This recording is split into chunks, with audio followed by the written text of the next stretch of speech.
I was born in Plaistow, East London, in 1938.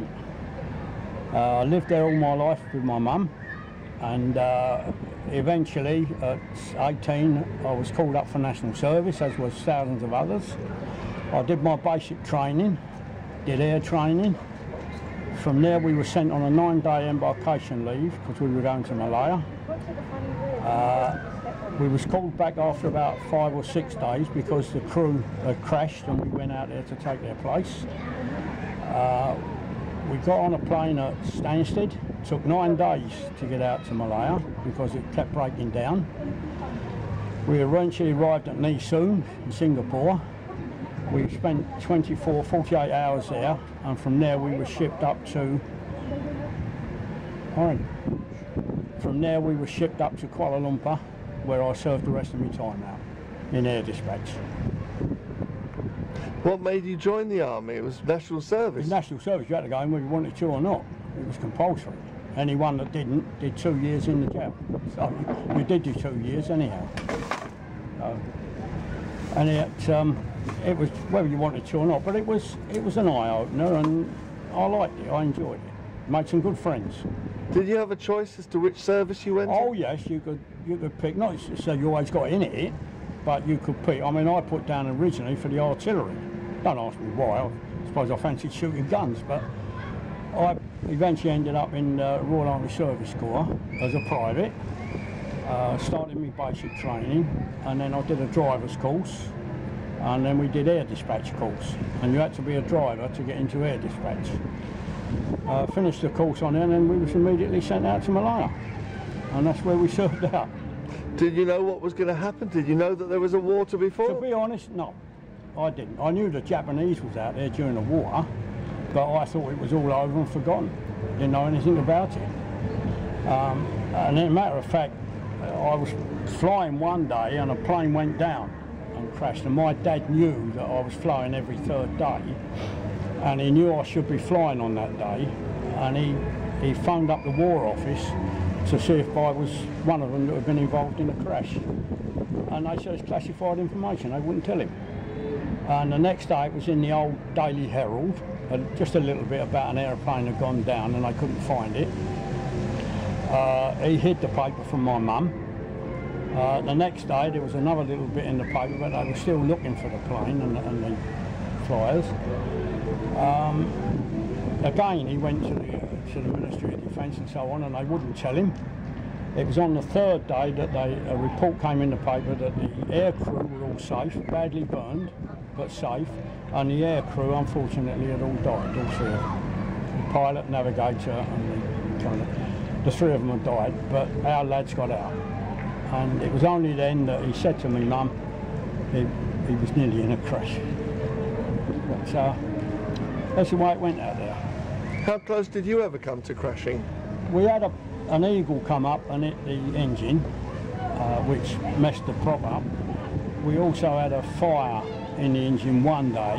I wouldn't say it was close to crashing, but it's certainly air-raising. You see smoke pouring out the engine, and they feathered the engine, and we got back to KL.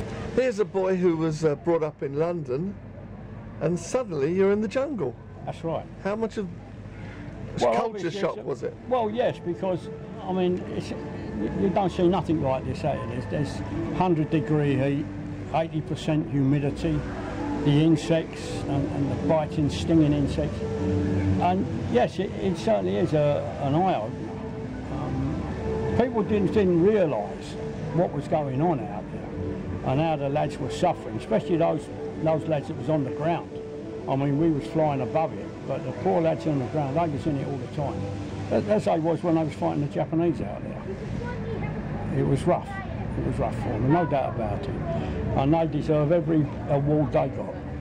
Well, what they used to do, the troops on the ground used to contact the base and say they wanted arms, ammunition, medical supplies, food. We used to get the message and go to pick it up in the stores. We used to come back and pack it. Then the next day we'd go up and drop it to them. And then the 3rd day we'd have what they call general duties, painting fire buckets. And then it would start all over again. We'd go and get the supplies, we'd pack them and then drop them. and that's what it consisted of. How did you find them in a jungle? That was the pilot's job. He had obviously had a MEP reference, and when we got near the DZ, they used to send up coloured smoke, and they used to have the code number. There was always some sort of a code number, Tango, 1 bar, Foxtrot, X-ray, and they used to lay it on the ground and we could spot it from the air. But it was the pilot's job that done all we used to do was throw the things out the door when we got the green light. Which door did you throw them out of? There was, on the left-hand side, there was a door. It was never on. The door was taken off. We used to load the supplies, and then each pack is marked with that particular DZ.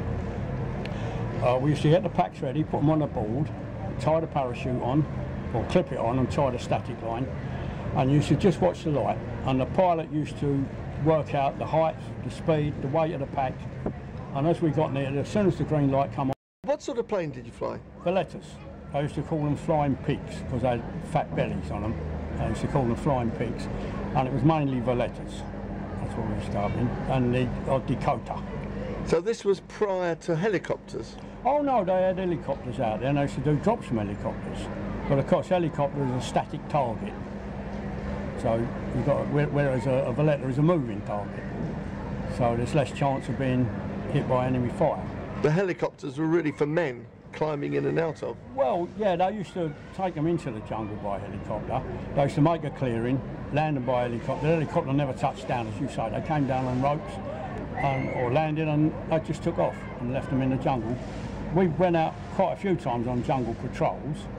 I think more than anything else, it was to put the frighteners on the communists, because they knew there was more men out there, and they started getting a bit frightened. Where were you based at, Roy? Kuala Lumpur.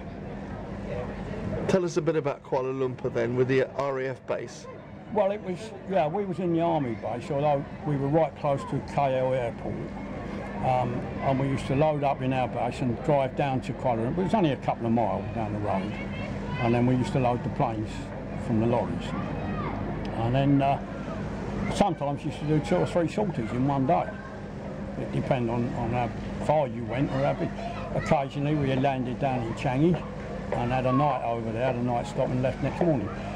The only thing with flying across in the jungle is that there's a lot of mist, a lot of fog, hill fog and winds. And you had to be very, well, those pilots had to be very careful. I mean, we was just in the back being thrown about. But no safety harnesses, no parachutes. And same as we were in the jungle. There was no hard hats and bulletproof jackets, a vest and a soft hat. That's how we used to go in the jungle. Same as the other lads. All the other lads went. They were all the same. There's no bulletproof jackets in them days. When you were doing drops, you were obviously barnstorming, weren't you? Yeah, I suppose so, really. The 2 lads, number 1 and 2 at the door, they had safety harnesses on, obviously. 3 and 4 used to carry the pack down, or the drum of paraffin or whatever it was they wanted. We put it on the board. I'd attach the parachute to it because it's got a harness on it, and used to just clip it on with snap clips, and then as soon as the green light come, out the door it go. The static line would pull the chute out and down it would go. It was 2 years national service, but I was about 18 months out there. But it was 2 years, everyone did 2 years, whether they wanted it or not. You were glad to get out in the end, weren't you? Well, yeah, because it's the first time I've been away from my old mum and dad, and I missed them like everyone else. And we missed home, we missed the old cup of tea and egg and chips. And I mean, all right, you get tea and egg and chips out there, but it's not the same. Not the same as your old mum cooks. And of course, yeah, I mean, as soon as you get out there, you want to get home, obviously. And you want to get home in one piece. And you didn't realise you were going into a full-blown guerrilla warfare? No, we didn't know anything about it. Just in... They actually kept quiet, didn't say, there's a communist guerrilla's going to be shooting you down. I suppose they told us because we didn't ask. If we'd have asked, they'd have probably told us. But I didn't know anything about these communist guerrillas out there. I honestly didn't. Not until we got there and we realised how bad it was. But I think everyone was the same. They never said anything. They never said, you know, you're going to go out there. And of course, while we was out there, we earned the GSM, the General Service Medal. Well, the General Service Medal, everyone got when I was out there 24 hours.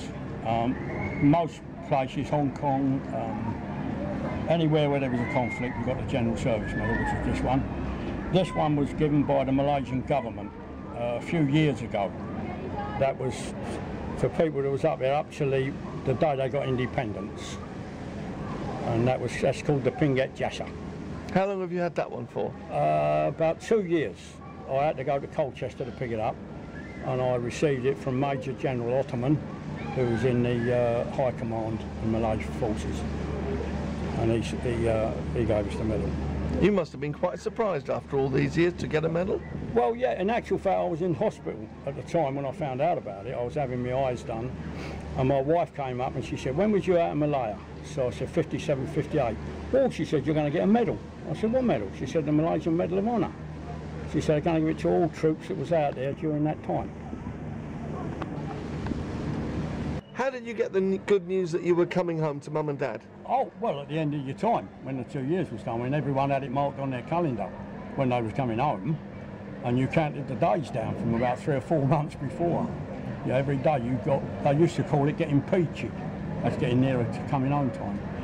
We could have either flown home or come home by boat. I suggested coming home by boat because it took longer. We was away sooner, about 6 weeks on the boat. Yeah, and we came on HMS Oxfordshire, and it took about 6 weeks.